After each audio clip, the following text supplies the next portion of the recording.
Hello, I'm John-Howard-Wright, but I use the pen and paint name of John-Howard-Worsley for my paintings and stories.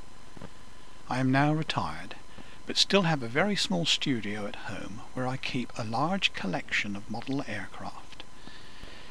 In one branch of my art, aviation paintings, these models have been invaluable aids for the visualization of a dramatic picture. I have worked primarily on World War II subjects and in many cases included an incident story sheet to go with any prints. As these prints are no longer available, I have incorporated the entire collection into my new ebook entitled The Exploded Illustrator and Echoes of the Home Front. This publication is available for the Apple iPad, iPhone and iPod Touch, and also for the Amazon Kindle and Nook tablet reader devices. Please take a look at my demo movie on YouTube entitled The Exploded Illustrator on the iPad.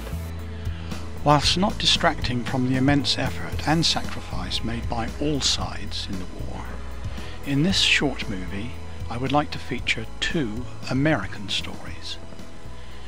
The first tells of the selfless actions which led to the death of the already established hero Billy Fiske, who gave his life for Britain whilst flying a Hawker Hurricane at the beginning of the war. Billy was a champion gold medalist in the 1936 Winter Olympics. In order to join the Royal Air Force, he told a little fib about his nationality. He declared that he was a Canadian. Billy was from a wealthy family, and he joined what was known as the Millionaire Squadron, number 601. On August 16, 1940, during the Battle of Britain, Pilot Officer Billy Fiske's aircraft sustained crippling damage. On fire, with engines seized, Billy attempted to crash land at Tangmere, his base, which was under attack from Stuka dive bombers.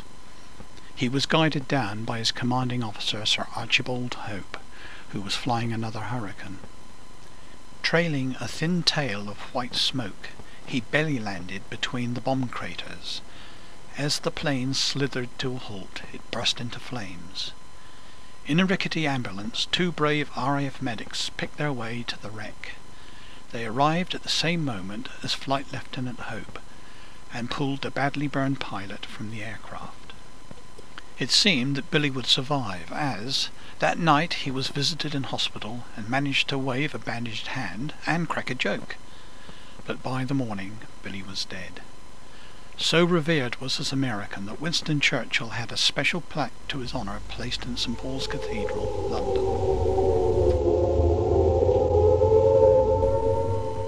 Once he, the Billy boy of play and light, quicksilver blades on icy wall, until game's end, 'neath jackboot blight, he heard the call and pledged his all, with cornered friend in mortal fight.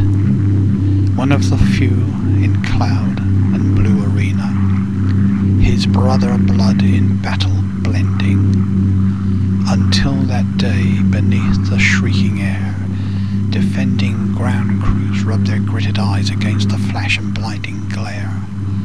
They took a risk.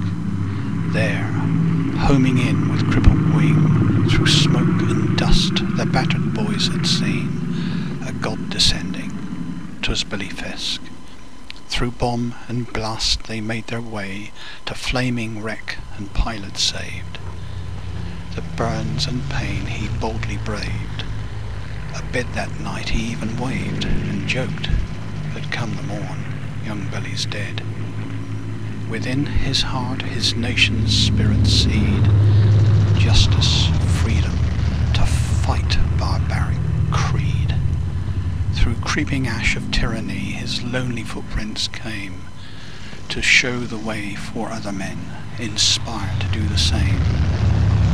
10,000-fold, yet more they stamped, until a solid road was tamped. They pay their way with flesh and blade, yet to this very day outrageous slant is made on motive by those enslaved, mind stained from birth. So this the battle in the end, to place the sprite in hearts Aye, and minds of men. Yet never forget, for all life's worth, the likes of Billy, the American friend. So, as far as the World War II air battle is concerned, Billy could be described as the first of the many, for very soon thousands of young Americans would follow. Many would pay with their lives, but one, I'm happy to report, has survived and now lives with his family in New Hampshire, USA. This other hero is John Mont, who was the lower bull turret gunner of a B-17 Flying Fortress. It was from John that this story came. Since 1935, Eleanor Roosevelt, wife of the US President, had been writing a newspaper column headed My Day. It was with this in mind that Lieutenant Phil Camilla, skipper of the B-17, named his aircraft. Through rough and darkening skies on December the 30th, 1943, the badly damaged My Day was clawing its way back to England from a bombing mission. As it crossed the English Channel, it became apparent that the plane would not make it. It actually flew over the southern coast, but in spite of attempts from the ground to punch the low thick cloud with a beam from a searchlight, the Flying Fortress turned back to ditch in the sea just clear of the Isle of Wight. All crew members managed to clear the aircraft before it sank, but 6 were swept away and lost. The other 4 scrambled aboard a rubber dinghy and, after many hours of being drenched by the icy sea, were picked up by a rescue boat. Many years later, a fishing boat snagged its nets on an old aircraft propeller. Initially, it was believed to be from B-17 My Day. The bent prop was saved and cleaned by Jeff Stanton, an aviation enthusiast. It led him to research its background, and he discovered that John Mont was still alive and well. Contact was made, and soon John Mont, with his wife Betty and daughter Joni, flew to England to see the relic. I had already been honoured to paint a picture of My Day and collate the story from John Mont's memories. I met him at the Sandown Air Show, which commemorated the 60th anniversary of the D-Day landings. The famous B-17 Sally B flew overhead. It is with great sadness that I report the sudden death of Jeff Stanton in early July 2007. He was a fine and caring young man.